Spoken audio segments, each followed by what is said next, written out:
All right, excited to be here with you. I want to jump right to it and talk about the 4 quadrants of wisdom and knowledge. So we start off with the bottom x-axis. This is business knowledge. Do people know it?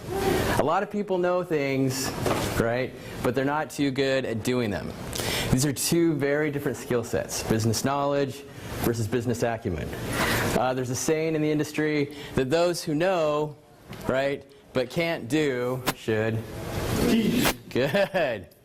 Teach, right? So we've got our 4 quadrants. We've got our other one up here, actually, where people can do it. They're actually pretty good at it. They don't know why it works or how it works, and we call these people lucky, right? Sometimes very lucky. We have a third group here. They don't know, they can't do it, and they close. Teach Jim, right? We want to stay out of these 4 quadrants, or these 3, right? These are, at least for you, as future business, new venture creation people, these are bad places to be. We want to be where we find Brother Tanner, right? Business knowledge and business acumen. By the way, it's very difficult to find a picture of Brother Tanner online, right? Okay, so if I was to plot my history over the last 20 years, started with Lockheed Martin, Exxon, World Minerals, and a company at Khashoggi Industries. The typical path of entrepreneurs is technical, then managerial, and then entrepreneurial. That's what I'm showing here with my different colors, right? Red technical, yellow managerial, green or entrepreneurial. The reason why is if we go straight from technical to entrepreneurial, there's a good chance we're going to fail. Actually, a really high chance. So there's something about getting the knowledge, then going out, getting the experience, and then finding an opportunity. Now, the problem is that most forms of teaching entrepreneurship are really bad. In fact, when we combine textbooks and cases with accounting and business, it does not lead to people who can actually do these things. Educational textbooks are an $8 billion industry, ripe for destruction. I didn't say that. Steve Jobs said it right before he died. And most college classrooms do not allow for this interaction. So what you have here is a huge opportunity to actually try, start, launch a business, get some practice. Hopefully you fail and fail miserably. Almost everything I've learned in this life has been through awful failure. All right.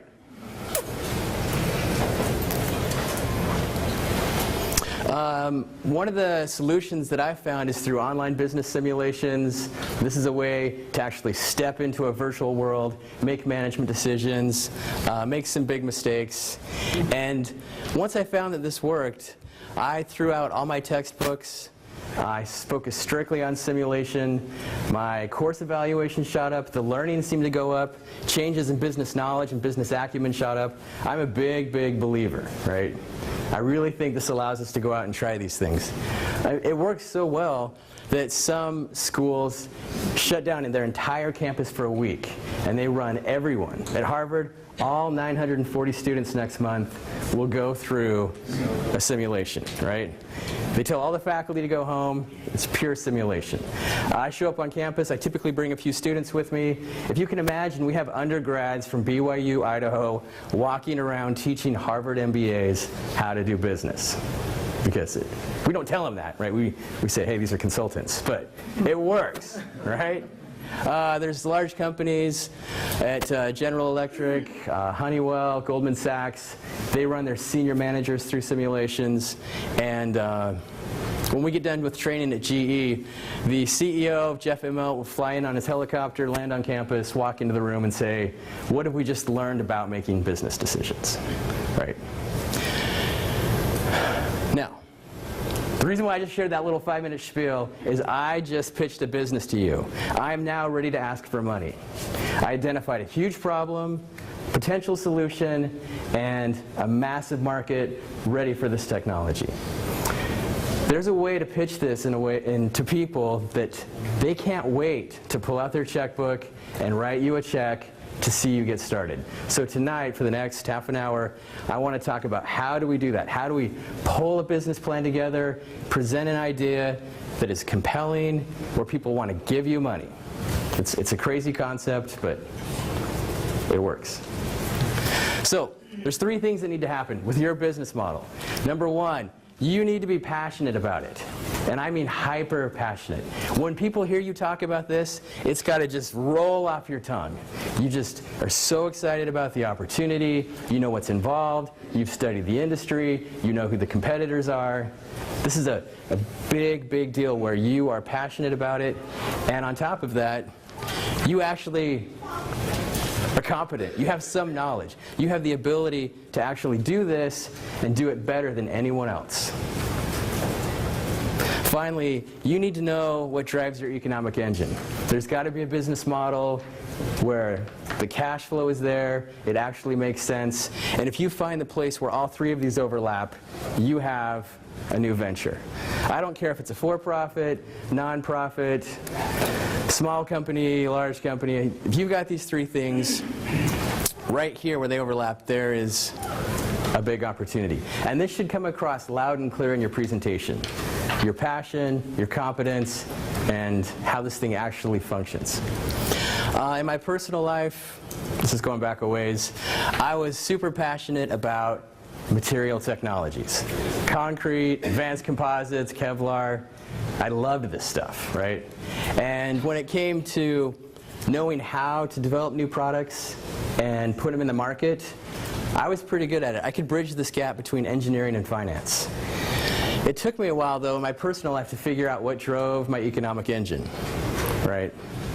For most companies, it's profit per customer visit, profit per ton of finished product. In my personal life, it was dollar of income per hour away from my family. And it dawned on me on a flight back from Europe where we just closed a big deal. I was all excited. And then I actually looked at how much money we made on the deal and how long I had been gone from my family. And the dollar per hour away from my family was not good. I could have been working at a local Taco Bell making more money, right? Maybe he's the manager, Taco Bell. Right. So you need to think about this. What is it that drives your economic engine? All right, so I want you to know I'm a believer in this. I have 5 startups today. Their names are Benjamin, Jaden, Grant, McKenna, and Max, right? And when these guys go to school, I'm going to have an IPO. And this is really what drives me. I think the opportunity for my kids to come to a school like this someday, combine secular with spiritual knowledge, and help build the kingdom is a big deal. And I can't think of a better place to see that happen. So let's talk about the top 10 answers. If I can get a couple people. If you did not get a copy of this, top 10 questions to answer. Can you raise your hand? We'll get these out to you. Okay. All right, we'll bring those around now.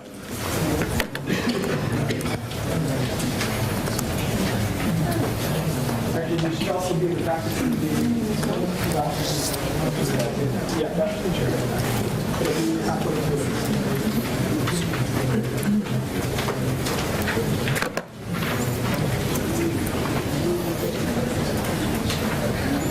Jason Walsh just mixed it. You may only have enough for each team. Oh, okay. Yeah, if there are a few of you together in the same team, then let's just get one copy.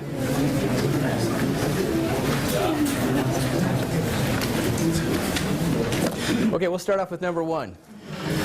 I clearly identify the problem. What was my problem I started off with? My initial pitch? Does anyone remember? Textbooks? Go ahead. just the problem itself. Yeah, well, what was the burning problem? Say, okay, so learning how to actually do business versus no business, okay. All right.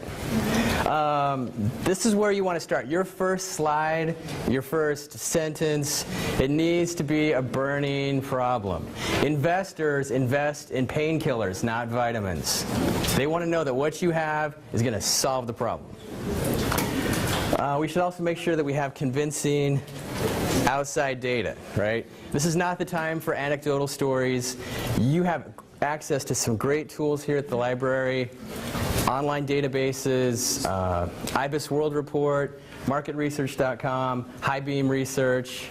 I mean, I used to pay thousands of dollars for reports to get these, and you have free access. So you should be finding these, searching these databases, pulling up the latest information on the markets, the size of the growth, and just defining really why it's a problem. Number 2. Based on your market research, you should have a pretty good feel for the specific market, right? Maybe it's a sub-market of an existing market in a larger industry, but you need to make sure that you clearly define who the buyer is. Do not tell the investor it's people in the age of 18 to 30 who play Xbox, right? That's way too big. So we need a specific target market, and these are typically a list of potential customers investors will want to learn more about. Number 3, you need to describe the business, what the company does, what the products and services are. Specifically, how does your product actually solve the problem? And we're looking for a big advantage here, right? Typically a 10x. Don't tell me that your cornflakes are, twice as good as Kellogg's. They better be 10 times as good. Otherwise, there's no way you're going to compete. Number 4, we should have some reference to intellectual property. The correct number of times to refer to this is once, right? Because at the end of the day, all a patent or a trademark or a copyright does is gives you a free ticket to go into the courtroom and sue someone. Right, so it's good to have it. It's nice that we're protecting our intellectual property, but it's not gonna solve all our problems. Number 5, we need to describe clearly how the company makes money. This is where we'll dive into the financials. This is a key component of your pitch or your business plan. So we should show the sales, the cost, the margin, the price sensitivity. When you meet with investors, they typically want 3 things. They want your business plan, they want a copy of your presentation, and number 3, they want your financial model. They want your little flash drive that has the Excel model, because they're going to take it, plug it into their computer, and put in some really bad assumptions. Like half your selling price, twice your costs, half the distribution, and they want to see what does that model show. So this allows us to put different scenarios to really forecast the likelihood of success. Number 6, we need to describe how the products are sold. Now this sounds silly, but very, very few entrepreneurs can explain how they get the money out of the customer's pocket and into their pocket. Right? They're like, oh, it's PayPal, or we just do it on eBay, or it's our Amazon site. But you need to describe specifically, how does that happen? How do they find the product or service? How do they go to it? How do they buy it? How does the money get to you? Right? So we've got to nail that down. We also want to identify the risk factors. The difference, I think, between a vanilla business plan and a real offering memorandum is identifying the risks. How are we going to manage the risks or mitigate the risks? A lot of people think entrepreneurs take risk, and nothing could be further from the truth. Good entrepreneurs hate risk. They abhor it. They will mitigate it at all costs, and at the end of the day, they want to manage the risk.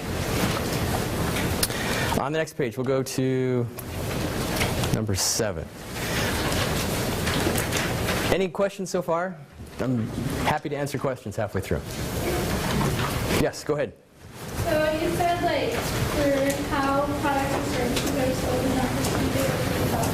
So what would be an example of how products and services are sold? How they're sold? I've got an example right after this I'll show you with my wife's business where she teaches swim lessons out of our house. And we had to get the money up front, otherwise these people would not show up for swim lessons. So we set up a Google checkout, you click on it. I think with 3 clicks or less, they had the information entered and we got their money, right? We got it up front. And that guaranteed that the mom and her little kids are going to show up for swim lessons. But that needs to be clearly articulated, right? If you just think that you're going to call people and they're going to show up and give you cash, it doesn't work that way. There's got to be a way that the transaction takes place. And when it comes to cash flow, you want to make sure you get the money as quick as possible. But I'll show an example on that. Number 7, we need a roadmap on financing. Most ventures don't get funded just once. There's multiple rounds of financing. They get 1 round of financing, and then they run out of cash. They need more financing, and so you'll want to explain how much total cash you think you need, and whether or not there'll be more than 1 round of financing. Number 8, this is all about the management team. The trend lately is business plans actually start with this. The very front page is about the management team. Most investors know that the idea can change, the business model can change, but the management team you're stuck with, right? So you need the right people in the right positions who can kind of change as the business changes. Maybe you don't have the right management team, but you've got a few key people and you have some spaces open, right? We know we need a good marketing officer. We know we need someone over distribution. So you would want to describe who the management team is, and if it's you, for heaven's sakes, put your resume and your background information in there. Number 9, we need to talk about the risk-reward ratio. Most investors want a big return. Even the nice angel investor grandpa who gives you $100,000, right? He's going to want a return on that money. And it's not 8 or 9%. It's going to be like, how much? 100. 100%? 40 to 50. 40%?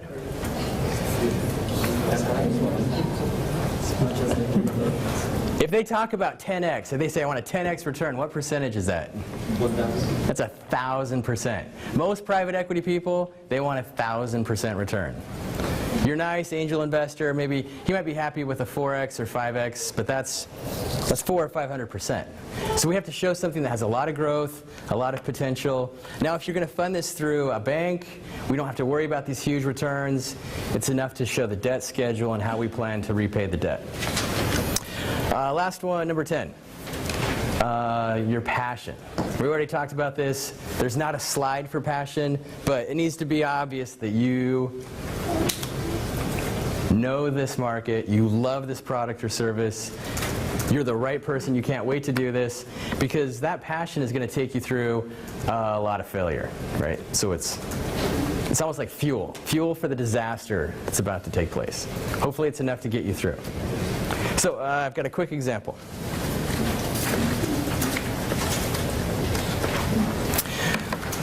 I'm going to try to talk a little bit loud and get away from the speaker. This is my wife's startup company. We lived in a small town in southeast Idaho called Hibbard, and we called it Hibbard Fishies.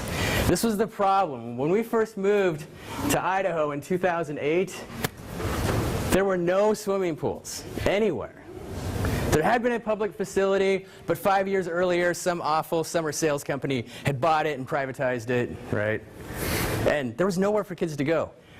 We did a quick survey, and 30 to 40% of all the kids in that area did not know how to swim.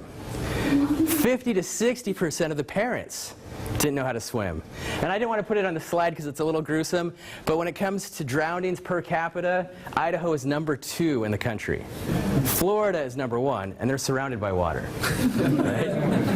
So parents had to drive at least 20 miles to either Green Canyon or Icy Hot Springs. Lessons are relatively expensive for people from Idaho, and it was a big problem. So we did some market research. We looked at some cities, we looked at their growth rates, and Rexburg had about 25,000 people at the time, but it had phenomenal growth because of BYU, Idaho. Since 2009, or since 2000, their growth rate had been 62%. Our little community, about 25%. So all we did was we said, okay, out of this entire population, how many of these people are children? And we picked like a rough percentage, right? 10 to 25%. We multiplied that by the population, and this gave us a target population of 6,000 kids. I only need 600 kids to be at capacity. So now I know right away, hey, we got a target market. I only need 10% of my target market, and we'll be at capacity. Right? So it's not detailed market research, but it's research. You compare this to surrounding communities. Idaho Falls was only 4% growth since 2000. Pocatello 5%. And a lot of these families, they don't think twice about putting money down for baseball lessons, ballet, gymnastics, piano, right? They're tight with their money, but they're willing to put, they'll spend a little bit on their kids, right? Not much. So then we do our bubble chart. My strategy students know all about this, right? So now I plotted all the competition. I can tell you everything about every competitor within 50 miles of our home. I knew what their cost per hour was. I knew what their functionality was as far as cleanliness and year-round convenience. And you've always got to consider the substitutes, because a common thing in Idaho is flood irrigation, where people just flood their yard. And you basically have a mud hole in your backyard, and that's where kids swim and learn how to play, right? So low cost, low functionality, but it was a competitor. And we positioned our little business, right? Relative cost, year-round convenience, and when we presented this to the bank, they loved it, right? Because now I'm not going on and on about my competition. It's one chart, shows everything that's happening. Now we can see the market. All right, so we put together some plans. We said, all right, well, this is crazy, but we're going to build on the side of our house. We're going to dig this big hole in the ground, and we're going to build an indoor pool. This was the only way to get my wife out of California. She said, if you drag me to Idaho, I want a pool. Right, so we dug a big, huge hole in the ground, poured a bunch of concrete, which I designed, by the way. And we completed it in August, right? So it's supposed to look just like the rest of the house, just right on the side.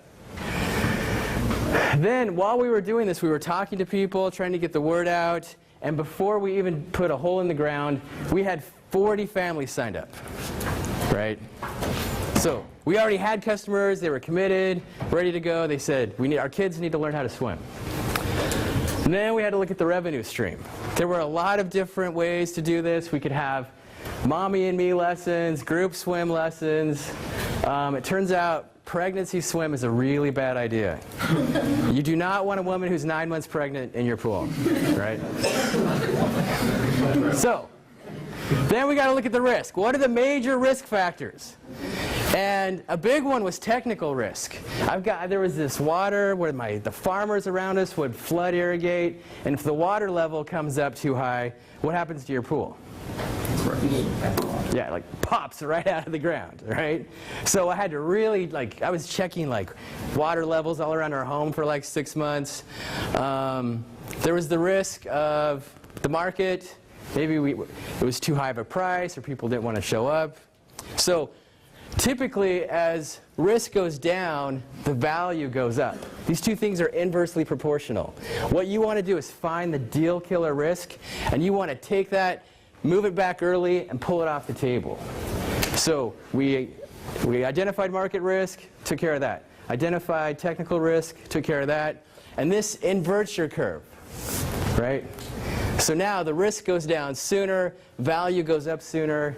This is a really powerful idea, managing the risk. Then we put together our financial model, and we'll go into this model that you have in just a minute. We looked at all of the different ways we could work this. Kids per lesson, lessons per hour, hours per day. Then the question is, how many instructors do you want to hire? Do you want this thing running 12 hours a day? Or do you want to just like run it just a couple hours? And based on these different models, we had potential income per year. Then we put together our forecast. So we showed the bank 5 years. Year 1, we're still kind of ramping up. We've only got 3 months. And then in the future years, you can see revenue starts to go up, but then it flattens off. Why does it flatten? Capacity, yeah. This is not a scalable venture. This will never make anyone super rich unless they figure out how to like build hundreds of pools all around the country, right? So it's only scalable so far, and then we're kind of stuck. But as far as the lifestyle venture for my wife, she was fine with that. We looked at our costs of instructors, electricity, chemicals, and she got some really good teachers. She had some teachers she was paying $15 to $16 an hour, which, I mean, I don't know about Hawaii, but in Idaho, that's huge, right? Mostly college students. And then we had to fund this thing. So we had personal savings, we had a HELOC, and then we needed $20,000 for a small business loan. And when my wife went into the bank, she showed them the exact same slides I've just shown you. And all they wanted to do was come out, look at the site, see the hole in the ground, and they said, boom, here you go, here's your $20,000. When it comes to the banks, all they really care about is the repayment schedule. They want to see the financials are good, the cash flow is there. I think our interest rate was 5.5%. It was supposed to be paid out over, I think, 4 years, and Natalie had this thing paid off within 3 months, right? She said there was so much demand for this. If you go to the website today, I admit it looks a little hokey. It's Idaho, right? But this is it. You can go to the site. If you want to sign up within 3 clicks, you go through Google checkout, you pick a time, number of kids, bam, we've got your money. Now you're committed. You can look at the prices. She's got this information here. She really cut back on instructors. So this is my beautiful wife, Natalie. And there's pictures, there's a map on how to get to our location. I think, it should pop up. Yeah, we live where the fish is, right? So now people know where to go. All right, so my biggest learning from this experience was watching my wife go through this, learn how to put the plan together, how to present it. And you know, for her, it wasn't about the return on investment. It was about helping these children and watching them come in the first week, totally scared of the water, and within 4 weeks, they're swimming to the end of the pool and back. And I think for her, the meaning behind this was much, much more powerful than the money. And I think that needs to come across in your venture. That you're out there, you're trying to do good, trying to solve a customer pain, and this brings us to our financials.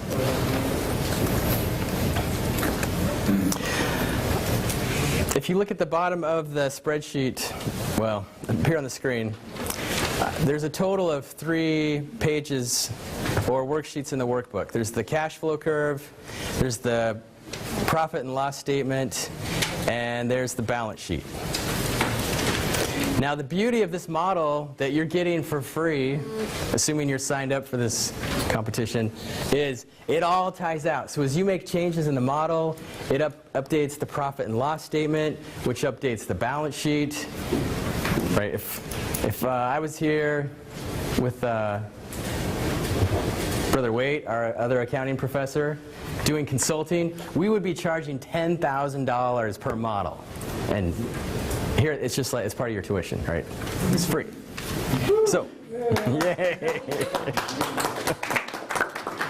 So, this is actually a model. We updated this for the Bamboo watch company. You've probably seen or heard about it. And I think Ryan was expecting to retail his watch for $150 each. We wanted to be conservative here, so we've got 3 different watch models at these price points, so the average price is only $75. So we can change prices here. Here we actually have the projected growth rate and the volume as far as number of units sold. So we multiply price times volume. This gives us revenue over the next 5 years. And then down here we have all of the costs. And you can update this, whether it's a product or service. But really what it shows is his total variable cost per watch is 46. Sells it for 75, costs him 46. So his margins are pretty good.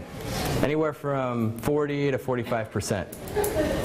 Then based on the scholarship fund he plans to pay out on and future capital expenditures, we have projected cash flow over the next 5 years. And this model will also graph your cash flow. So on a cumulative cash flow basis, we can see he's got an investment of $75,000. This is coming through Kickstarter. I think he's raised about 60, 65 so far. So he's getting the money here as his investment, and this is the cumulative cash flow coming out. This is what investors want to see. They want to see this cash flow curve or this J curve. This is where you go cash flow positive. This is where you hit break even. They don't teach this in accounting. I don't know why, but this is what investors want to see. Okay? So it's going to do it for you. Assuming your numbers are like somehow somewhat accurate, you're going to be able to plot your cash flow curve. And when that investor says, when you hit break even, you can say, 1.5 years. The other beauty of this model is it looks like it fits on one page, but if you unhide the columns, it's actually got 20 years of cash flow, right? So this is going all the way up. Now the idea that your company is going to go that long is it's probably not a very good assumption. But if it was something like a fixed asset, like real estate, or it's possible. But the idea is you're gonna build this, launch it, and then hopefully have a exit event, right? You'll sell it or give it to your kids, destroy their lives, whatever. Right? All right. So as we look at the model, all of these numbers feed right into your second page. This is the profit and loss statement.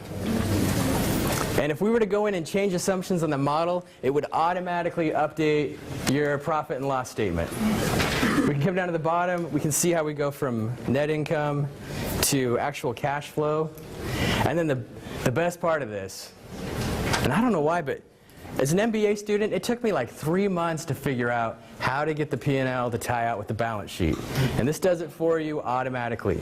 If you go over to the balance sheet, when you come down to these highlighted numbers, net income comes directly from the profit and loss statement.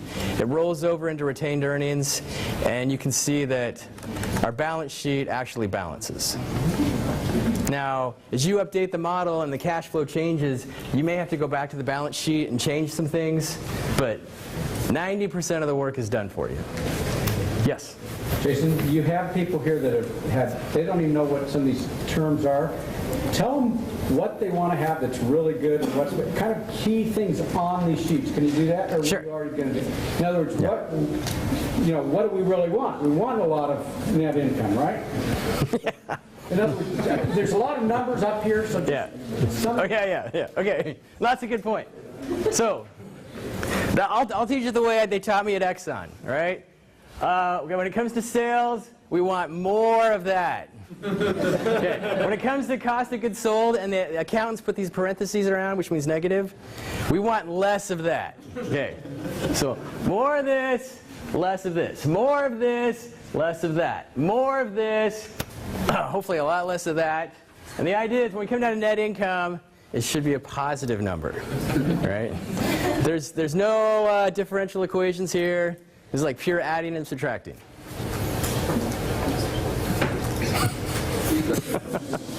Now, what's interesting about a net income, we should talk about this briefly. Accountants really make this confusing because they put in numbers that are not real, right? This is an artificial expense when we look at things like depreciation or amortization. And so in the model, we add those things back. Sorry, Brother Wade, I didn't mean to harsh on you so much. So you'll have net income here, but if you have any of these things, depreciation, amortization, it adds them back. If we have to put more money into the company, it'll subtract those. But this is all about cash flow. We want to show we're putting money in, and we want to get cash flow out of this thing. And this is going to take a little work. As you go in here and you start putting numbers in, I'm more than happy to sit down with you, look at your model, make changes. I have a whole team behind me of people who are ready to support. And I think it's just a starting point. It's a way for you to get in here, put in some assumptions, see how the cash flow changes. And it helps to know that your investor is going to do the same thing. When they get this model, they're going to go back to the first page, and they're going to put in some really bad assumptions. They're going to say, you know what, I don't think these watches are going to sell for nearly that much. I think you'll be lucky to get 60, 55, and $50. And if we come down to the bottom, we can see what that does to our cash flow. Right. So cash flow has dropped, and it's quite a bit less now. Instead of making a couple $100,000 per year, we're making $9,000, $44,000. So this is a chance to go in, make some changes, and see the impact. Okay, questions. I'm ready for your questions. Yes? Like in this case, were you guys getting your numbers from projected sales and things like that? Yeah, that really comes... hopes and dreams? Assumptions. Tell them about about the role of assumptions and realistic and maybe what you just did, alternatives. Yeah. So these are where the assumptions were put in, and I sat down with Ryan and I said, how many watches do you think you're going to sell? And he's like, I don't know, maybe 200 a month. So we took 200 times 12, and that gave us 2,400. And we're like, well, that doesn't look quite right. Let's add an extra 100. So we got 2,500. So the honest truth is, we totally made it up. Right? It's an assumption. Now, maybe a company like Fossil sees this thing, and they know what the demand is for bamboo watches, and they might come in and say, wow, you know what? We could sell 50,000 of those tomorrow. And then they would come down, we'd see what happens to year one, right? And we just made $1 million in net income. But the whole point is it's an assumption. As long as you can defend it and tell your investor, hey, this is how we got it, and a little bit of honesty goes a long way. To say, hey, you know what? We assume 200 watches per month. We could be totally wrong. But he's got a great story to tell, right? He raised $65,000 in less than 10 days, and all of these guys want that watch. So having demand from customers kind of helps back up your assumptions. Good. Other questions? Yes? Question about you talking about pain here. The pain. How specific are you being when you talk about a pain that you're solving? Like example, wooden watches. How would you describe a pain in there? Have you seen Ryan's video? Yeah. Yeah, he goes on and on about the bezel, and it's not quite the right size, and I don't know. I would not have thought there was a pain there, you know. But he went into great detail to describe the problem and why his watch is better. So it may require some creativity. Thank you. Yeah. We got time for 2 more good questions. President. For a startup company, what's a good number of people to form a management or an executive team? Yeah. What would you think? Yeah, go. That's the question. Yeah, I would say somewhere around 3 to 4. A core team. You see this happen in our classwork. Once you go over 5, people stop carrying the load. Now, if you had 3 or 4 good people on your management team, but then you had some advisors, if you said, hey, we have these senior people and they're helping us on the side, then I could see a larger team, you know, maybe 8 or 9. But typically, the larger the team gets, the less responsibility is felt among the team members. So what kind of people would you have on your team? Like, of course, a CFO, for example, or an operation guy, or what would you have on your team? I think people with very different skill sets, someone who really knows finance well, someone who really knows the market, someone who doesn't know anything but they're hyper passionate about the product, right? It's always good to have someone like that. So I think just a diverse set of skills where you can come together and work as a team. Yes? I'm always curious how, like, this kid or this guy found the manufacturer for this. You know, he has a great idea, a cool wooden watch. Yeah, everybody has ideas like that. But, well, maybe not wooden watch, but where do you find, like, hey, can you make me a wooden watch, please? Like, you know, where do you find that link between idea? Yeah, I think that's probably the essence of new venture creation, where he picked up the phone and he started making phone calls and talking to people. I mean, I don't know how he made that contact, but that's usually the spark of, I don't know what to call it, passion or creativity that investors look for. Someone who just wants to find a way. Yes?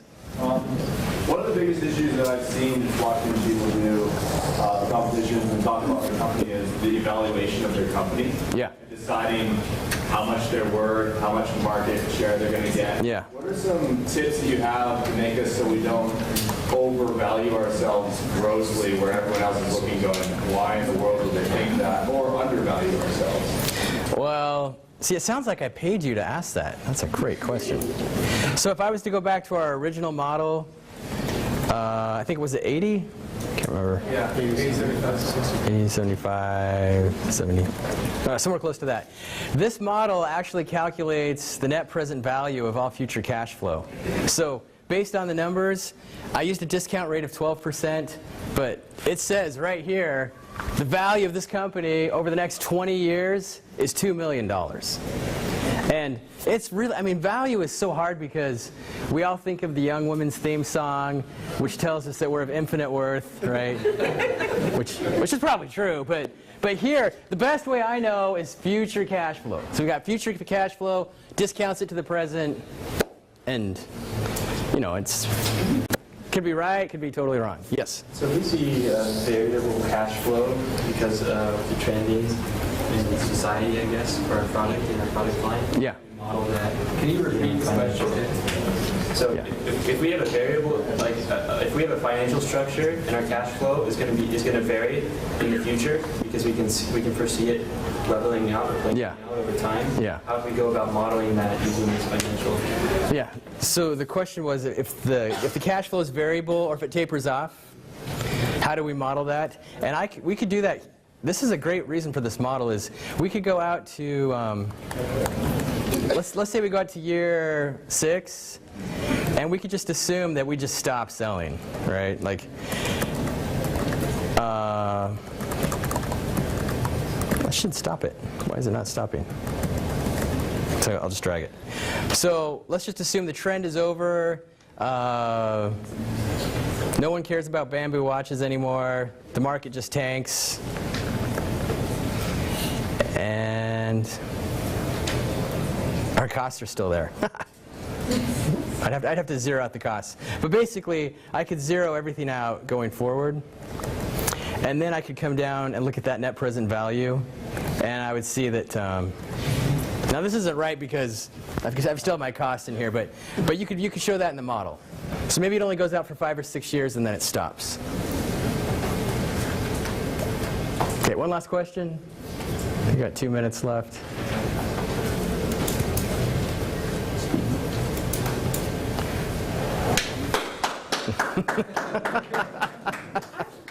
Oh, we have one more. What's the biggest mistake, maybe you answer this because I've been running copies and stuff. Sure. But what's the biggest mistake people financially make in their projections? In their projections? Yeah. People almost always underestimate their costs. I like to pick on sales and marketing professors because it just seems like a really foofy field of business. But I mean, if you talk to these marketing guys and they have a great year, they'll say, hey, it's because of our, look at our sales budget, look at our promotion. And they'll say, if you'd given us more money, we could have done even better. But there's some truth there because we often underestimate sales and promotion. And in fact, if you go back to this model, I think we did it here as well. I don't think we have a single line item that forecasts, sales, promotion, travel, I don't know, social media, whatever. So I think building that in, having a marketing budget is something important to show that you're spending money to get awareness so you can sell your product or service. Probably the biggest. That is web page. A lot of people think web page, $500 you got a web page. Yeah. It's usually significantly more on that. Yeah. Yeah, whatever it takes to support that advertising, the hosting. The last thought I'll leave with you, and we'll end on time. There's something about, I don't know how to say this.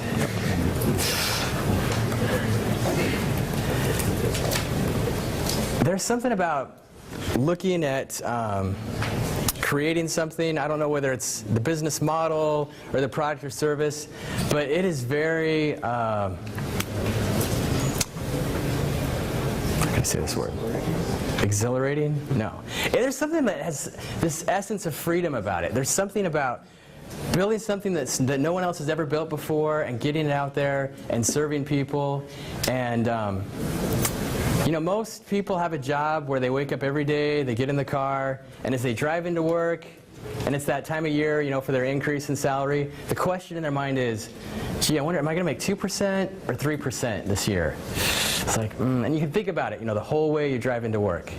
But when you're creating something of value, something that spins off future cash flow, it's a totally different question. The question is, what decision do I make today that makes this a $10 million business or a $100 million business? And it is a very different feeling. You feel like you almost have control over your purpose in life. And we never really talk about the plan of salvation as entrepreneurial, but I think it is one of the most entrepreneurial things there are. This idea that we can make decisions and it impacts our future and our value and our ability to serve those people around us. And I really hope you take the time, put your heart and soul into this business plan. These investors, these judges who watch this, they know, they can tell. They know if you put in the time and the effort, and I promise you'll be rewarded for that. And I appreciate your time tonight.